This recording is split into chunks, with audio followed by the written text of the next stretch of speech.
Hello, beautiful humans. I hope you're having a positive day. If you or someone you know has ever wondered about, wanted to move to, or even visit the Charlotte area specifically, then this video is for you. I moved here about 1.5 years ago. Prior to that was Dallas, Texas, and then Phoenix, Arizona, and I grew up a little bit in Michigan. So I have moved a lot, and I'm happy to say I do not plan to move anymore. I chose to leave all of my family, friends, familiarity to find my city. I wanted nature and cooler weather, somewhere that I can live a slower life, where I can enjoy being outside and it was pretty, with lots to do and an international airport. I got everything that I wanted and even pulled the name Charlotte out of a hat of my top 5 cities just to solidify the deal. Now, don't get me wrong, Charlotte is a fast, bustling city and has been for years. But there's also really cute little pocket areas that give you that slow living feeling too. I have done these videos in the past for Dallas and Phoenix, and I love watching them, as well as on YouTube. I love watching them just for travel information or moving information. And of course, couldn't leave Charlotte hanging, so let's get into it. So we're gonna start with weather. They have all 4 seasons here. I have experienced a beautiful spring, a beautiful fall, and then warm summers, sunny summers, as well as cold, even snowy winters. You definitely have a mix of humid and dry days, so there is a lot of rain here, which I love. It's really good for your skin, really good for if you like gardening. Me and friends have experienced really strong allergies here. In the springtime, the pollen gets so intense. The thick layer of it being all over your patio, all over your car, and in the air itself. And I personally also have struggled with asthma since moving here. Over the summer last year, it was the humidity, I think, that really switched from the dry desert heat I was used to. But this year I have not had any issues. So fingers crossed. Every other year maybe you'll get snow, about 2-3 days of snowfall, but only maybe 1 day of it staying on the ground for that day. So you're not gonna get a lot of sludge. In the thick of spring, you'll definitely get rain probably every other day. It can be as quick as a 20-minute downpour and then it's sunny the rest of the day. Or you can have those nights where all night it's raining or sprinkling, and then in the morning you'll have that really humid, warm weather. Specifically in the transition from spring to summer. But I have not personally found the humidity to be, like, someone coming from a dry state, it just hasn't hit me as really being difficult. I still walk my dog a little bit. Of course, it's summer, it's hot, you don't want to really be outside unless you're purposefully planning on that or you're a very big summer person. And of course with that you'll also have a lot of overcast days. I love those, minus the fact that my apartment does not get great lighting. Will be really nice for a break in between. So I find it a really nice medium. In August you'll start having those beautiful fall colors coming in. The trees will slowly transition and you can see that depending on the trees that are around you. Our neighborhood has a lot of evergreen trees, but you do have those few that they've planted purposefully that gives you those beautiful fall colors, and then leaves on the ground. October would be your best for foliage. Spring will have all of your beautiful flowers as well as mushrooms. That's one of my personal favorites. Obviously they need a very moist environment to survive, and they will probably last the day that it rained, and that's about it. It's so fun to see little mushrooms sprouting out of the ground. Summer will be rarely hitting triple digits. We have not yet hit the triple digits, and it is July 6th as of this recording. It will be maybe one day that you'll get that really high triple digit, but so far we haven't hit it, but we've come very close. All in all, I would say it's a really nice medium weather, all the seasons, and it's beautiful. Let's move on to activities. So Charlotte has a lot to do. There are lots of festivals, whether it be arts or food. Those are the big ones that Charlotte's known for. They do a lot of things like Charlotte Shout in Uptown, so we call our downtown Uptown. I'm not sure the reason behind that. It's definitely a transition for me to talk about, but Uptown's beautiful. It has lots to do as well. You can do yoga on the lawn. You can go walk around the downtown area, lots of beautiful restaurants, and it's very clean and nice, well kept, and a lot of food halls. One of our favorite experiences so far is Charlotte doesn't have a zoo, like a big zoo that, you know, is known. You'd have to travel up about an hour and a half to Asheboro to be able to get that. But in the Charlotte area, if you're big on zoos and animals, they do have the Derby Safari Zoo or something like that. But they are an interactive barn of exotic animals. Is kind of how I would describe it. There's two different options. You can do just like a barn style, which I believe is at a different location where you get your regular barn animals. And then you could do the big popular fancy package that is interactive with exotic animals. So you can have capybara and otters and monkeys, and it's really fun. Definitely that small town feel kind of barn slash zoo. And you can hold them and feed them, and it was so much fun. Like I said, there are food halls, so those are gonna be kind of like when you go to the mall and they have a food court, but they have some of the best, most popular places that are kind of quick service, and they're all in one spot with a really nice sitting area, so you and your family can go and have, or friends can go and get all different meals. Everyone to get whatever their taste desires, a little bit of shopping. You can sit out under the sun and eat the food and just enjoy it. It's one of my favorite things I've found here. There's at least 3 that I know of, and I think there's a few more as well. Something I also really love about the activities in Charlotte is you see people enjoying the weather. You see people enjoying nature. You see people just sitting outside, enjoying the weather, taking walks, going hiking, kayaking, paddleboarding, boating, all of that stuff you see in Charlotte, which is just brings my heart joy because that's stuff that I like to do, and having the weather to actually enjoy it is very optimal. One of my favorite food halls of all time is Optimus Hall. If you have visited the area or you've talked to people that live in the area, I'm sure they have mentioned this before because it is very popular, tends to be very busy on the weekends. It's amazing. It has the Dumpling Lady, which has beautiful food, as well as bao and broth, where you can get ramen. Harriet's Burgers is juicy and delicious with their little dilly fry ranch that they make. Oh, delicious. I'm already drooling. And then there's another one, I think it's the 5th Street Market or something in Uptown, that also has Montebella, which is an Italian, like freshly made pasta. So good, and a little bit of shopping. All in all, Charlotte just has so much that you can do between food trucks and Carowinds, which is their little amusement park in the summertime to get you out of the house and meeting new people, yoga on the lawn. The Whitewater Center is a huge activity people love to do as well. That one is extreme sport, kind of outdoorsy. So you pay to park and then you pay for whatever activities you're wanting to do. You can do zip lining. There's like 5 different zip line options. You can do whitewater rafting. So they've got a big, basically man-made river. You've got the currents of the water. You can do it in a kayak or in a group. They've got a little bit of food options and hiking trails. And it's very green, very pretty. That's a big place that people like to just picnic, lay a blanket down, enjoy the sun, watch people possibly fall off the rafts, which is a little dangerous, but it does happen a little bit, and just gets your heart kind of pumping, and you can cheer people on. People do races there. So let's get into location of where Charlotte is. So I personally love the location of Charlotte because it feels very central to a lot of big cities that you may want to visit, do day trips or weekend trips. You're close to the mountains. There's, of course, hiking all over the place with little mountains as well. And then you've got the beach that you can also go to in the opposite direction. That's going to be a couple hours trip as well.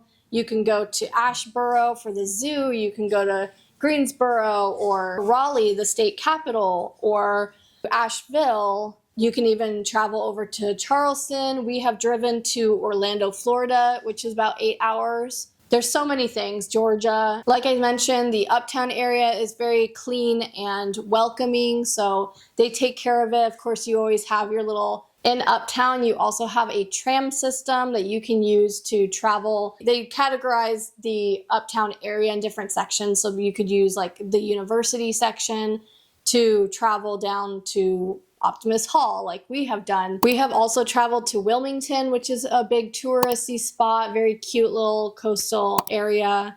We loved walking the boardwalk, just enjoying the food that they had there was great. It was kind of like a little staycation we did, and that's only a couple hours drive as well. So you've got the mountains, you've got the beach, you also have the flatland, lakes. There's Lake Wylie and Lake Norman, so big lakes that you can get a boat and boat on. And of course, there's just forest areas everywhere. Something that's new to me here is greenways, which is basically your hiking trail, but very small. So you can have just like a walk, a leisurely walk. It's nothing that's too demanding. Or of course, there's nature preserves and other areas of the forest that you can fully do a hike or a trail for as long as you want to, or even just walk the waterline of the lake. Very pretty. Let's talk a little bit about Charlotte culture. I am an introvert, so I can't say that I have experienced too much of this, but through a lot of research that I have done in the past and experience of being here, it's a very diverse culture. Different nationalities of food, which is great. Everybody gets a little something that they want, and you just experience so many different people and a little bit of that Southern hospitality still. The little mom and pop shops that might have a Southern woman talking to you and calling you doll and things like that that just make you smile and want to go back there. But then you also have the beautiful big city life, hustle and bustle, depending on where you want to reside in. Of course, central uptown area, you're going to have more of that city life, but the homes can be tree-lined streets and older architecture with some Victorian style. There's so many different things that Charlotte has to offer. As I mentioned, it is a art and food and banking scene, so that's kind of their top three most known. I will touch on a subject that I find the most disheartening for living here in the moment as it comes to culture, I guess. If I had to pick a category, would be the drivers. So of course, anywhere you go, you're going to have bad drivers. Like, that's just given. Personally, I have noticed it fairly difficult here when it comes to red light running. I believe that everyone just seems to be in a rush. I don't really know why, but I've seen already so many people running red lights, and full red lights, not like yellow to red. They just didn't stop in time. Full running red lights. I have almost been hit twice. My friend has been hit. My other friend has been hit. I believe that they do not have red light cameras. Personally, that is my biggest flaw, I guess, with living here.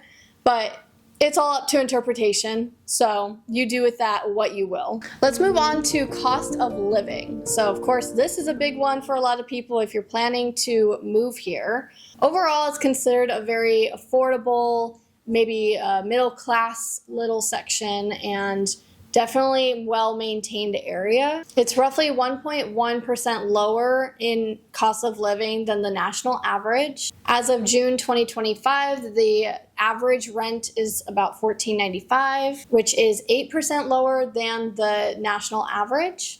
Average listing price of a home is $398, which is 22.7% lower than the national average. Electric costs are lower. We pay roughly $70 a month, I'd say average, for our 2-bedroom, roughly 900 square foot apartment. And we keep it about 72 degrees Fahrenheit. Gas is about $2.50 a gallon for the standard gas. And of course, I did mention that tram system that Uptown has. So if you want to save some money, you've got that option as well. You can open up windows. So there's a lot of other options you can do to even cut that more. Healthcare costs are slightly under the national average as well. And then things like groceries and services are slightly over the national average. Now bear with me with the history section. I'm definitely going to read off my notes here.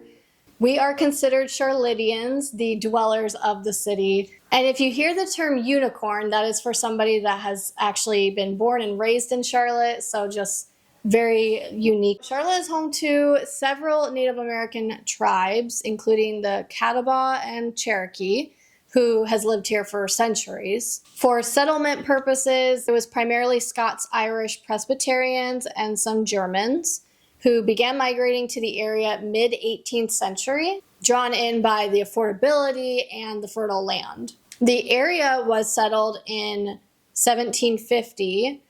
The county formed out of Anson County in 1763, and Charlotte was founded in 1768.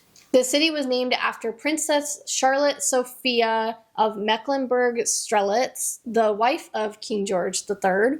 So you'll often hear the term Queen City. That is the city name, basically, that we are known for.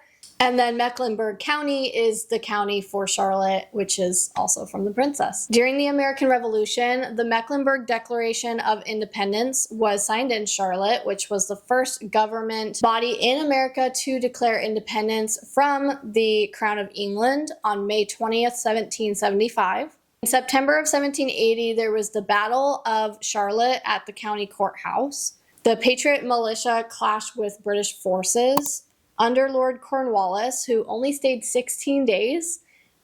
He later on called it the Hornet's Nest of Rebellion, which was actually embraced by the city as shown on the city seal and nickname Hornet's Nest City, which if that's literal, I completely understand because we have lots of bees here, which I love, but we actually have even cicada killer bees that are right outside right now, swarming everywhere. Don't worry, they're completely harmless as long as you're not aggravating them.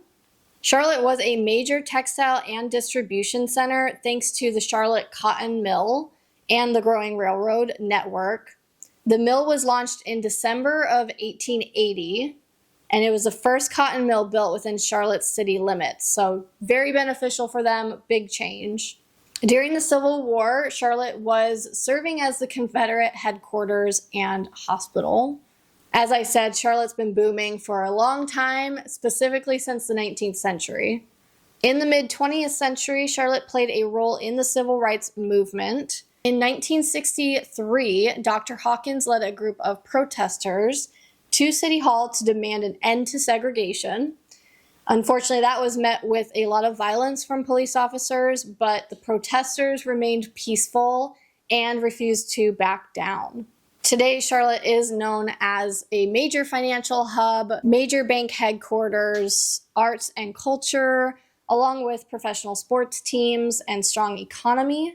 It is one of the fastest growing major cities in the U.S., and it is the largest city in the two Carolinas. Moving on to architecture, we have a lot of mixture of bricks and siding and stone, so a really good mixture, I would say, of the different styles of architecture.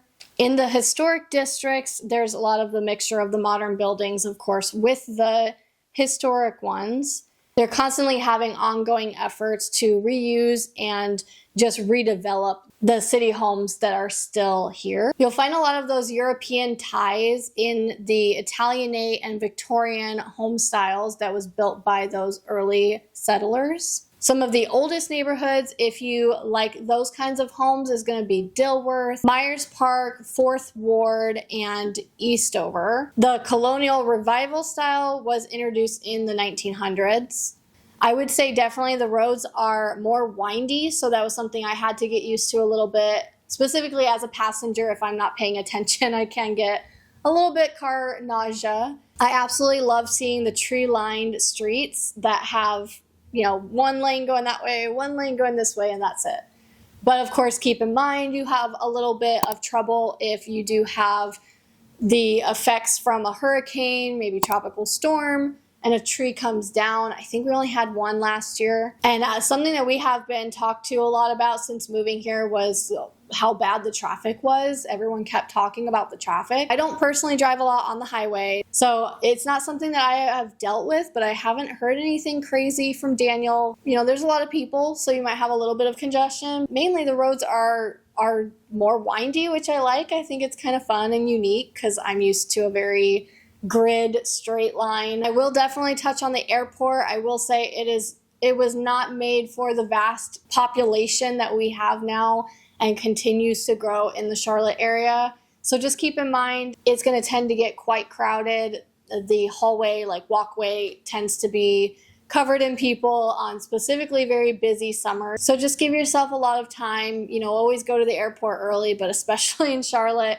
you might land and still take about 30 minutes just to get to your gate because there's just so much in and out trying to keep up with the demand that Charlotte Airport has. Now, of course, my favorite topic, nature, wildlife, etc. So one of the things that I've really enjoyed since moving here is bird watching, and I guess insect watching. I don't know what you'd call that. I just find it to be more unique of the species that I find, something I'm not used to, right? New state, you always have the new things, and it's just something that I like to pay attention to. When I see something I've never seen and I'm like, what is that? Like, I want to look it up. I want to research it. So I have noticed definitely that increase while being here. So I have seen woodpeckers, cardinals, blue jays, all of those beautiful. I've actually not seen, I don't think, one pigeon, which is crazy to me. I've seen a little bit of vultures, a little bit of hawks, but not super big. So those have been fun, just to learn their calls and hear something new. I'm always hearing birds outside when it's a beautiful day out. There's a red and black fuzzy kind of velvet looking ant that's big, like bigger than my thumbnail. I've had to look them up too because I'm like, this is so fascinating. They are outside right now in that midsummer kind of time, but I don't see them as any kind of issue as long as you're not barefoot. I've only seen one, like they don't travel in packs. May 7th is known as National Start Seeing Monarchs Day, so that must be when the monarchs are starting to come in. And I haven't seen too many butterflies, but when I do see one, it's very exciting because it just feels, it's like a romanticizing life aspect. It's very nice to see. We definitely have some dragonflies, but more is, I forget the name. I think they're a species of dragonfly, but they're really skinny, just small little guys. I will say spiders. If you don't like spiders, I have definitely had a lot of run-ins with them, particularly mid-air. There's a couple species I've seen the most out of anything, of course, but they're not like a daddy longleg. They're spiders, if that makes any sense. I've seen them suspended next to trees or bushes, so just be watchful if you are doing, you know, maybe a little bit more of a humid day at a garden or something, especially even Wilmington. If you saw the vlog, we've seen a really cool looking spider there. Mid-air freaks me out. The early summertime, making their homes in the corners of your patio, and I just kind of end up ignoring them. But as long as they're not in the house. You'll also see a lot of frogs, at least in the area that we are at, because of the humidity and the rain levels, mainly in the springtime. They can get as big as like toad status, where they're like the palm of your hand, or just being tiny little ones I've been starting to see that are a little bigger than my thumbnail. And those are adorable. I will see those just sitting on the sidewalk or on the roads in our area. If you're afraid of like hopping and stuff, you have to pretty much go right, like poke them in the eye. There are some snakes, definitely like the big, bright, bad ones. Just keep in mind when you're hiking, I guess. I've never seen them, but I'm sure that's probably their main habitat. If I do see any snake, which I've only seen a couple, it'll be like tiny garden ones. They could be the size of a worm, or I think the biggest was about the size of my forearm, but they're really skinny, just not. We definitely have deer, which is my biggest, oh my gosh, they make me so happy. I am definitely a deer lover, and my grandma says that that is my spirit animal. So when I see a deer, it makes me really happy. I've only seen one, I believe, 20 feet away on the road. It was transferring from like one woody area to another, which was very fun to see. There has been a coyote sighting. I have not personally seen them. I think I might have heard them once. So I know that they are a thing here. They're very skittish of humans, and as long as you're with your pet. Something I'm very thankful to announce is that, unless you're in Wilmington, if you saw my vlog, you'll know, but Wilmington has all the mosquitoes. Thankfully here, they really seem not not common. Like, I can sit outside and maybe have one mosquito I'm worried about versus so many, which is very surprising with the humidity. And then of course I've talked about the flowers with the springtime. I see a lot of like Chinese wisterias. Those are pretty common. They're just so pretty. There's one specifically that is very interesting to me. I find very beautiful, but it only blooms. This is a man planted one, but it only blooms 1 week of the whole year. And then it drops all the flowers. It's early spring. It drops all the flowers, and then it's just a green tree. I do also see magnolias planted and hydrangeas planted, and they just seem to really thrive in the weather. The wilderness areas here is more green, definitely, than flowers, but when it's springtime, you can see those pops of colors here and there, and that's exciting. Last but not least, let's talk about moving. So I wanted to include this. It doesn't have a lot in it, but I had to write down some notes about the process, I guess, of moving here. The way that they handle title, registration, address, ID changes, etc. It's all in separate offices, but specifically, I believe it was the ID that was the most complicated for me. They say they require you to have a North Carolina driver's license 3 months after moving here, but then it takes about 3 months to get that appointment. So I would just suggest getting on that as soon as you can possibly do so. Something I wasn't used to is they had me take a signage test. So basically they gave you the paper when you got there with all the signs and what they are, and you just like studied while you were waiting to be called. In the description box, there's tons of links that I'm adding for any information I've gotten if you want to read more into it. I always say be overly prepared for that kind of stuff. I'm always bringing extra documentation in case for some reason one is just not accepted. And then the title registration was more expensive. I think it was about $400 to switch registration. The driver's license, it was like $44 to do the sign test and an eye test, so they check your eyes as well. And they last for, I think, 8 years is the driver's license. We do have state income tax as well, something to keep in mind. But the registration was easy. I'm pretty sure this depends on your car, but for the most part, every car is kind of required to do a yearly vehicle inspection. I just take it over to like Vaseline, that place, and do their little inspection or an emissions test, etc. So keep in mind when you're moving here, that can always be very helpful information, in my opinion. So overall, I've had so much fun learning about this beautiful city. There's still so much to explore. I have so many notes and lists of things to do. One of the things I really liked when I moved here was forcing myself to get out and talk to people. Specifically, apartment events made it a little bit easier. And that's how I've made the friends that I do have here. And just hearing them talk about Charlotte and tell me suggestions of places that I should go really helps me make that list and see what the locals like. No place is perfect. Everywhere has something. So I definitely consider that a win. Everywhere is uniquely them. And I love the choice that I made. I'm so happy that I did so. Hopefully you guys got a lot out of this video. I always try to hit everything and give a lot of information, but of course not too much information. So hopefully this was a good medium. But I will see you guys soon. Stay positive.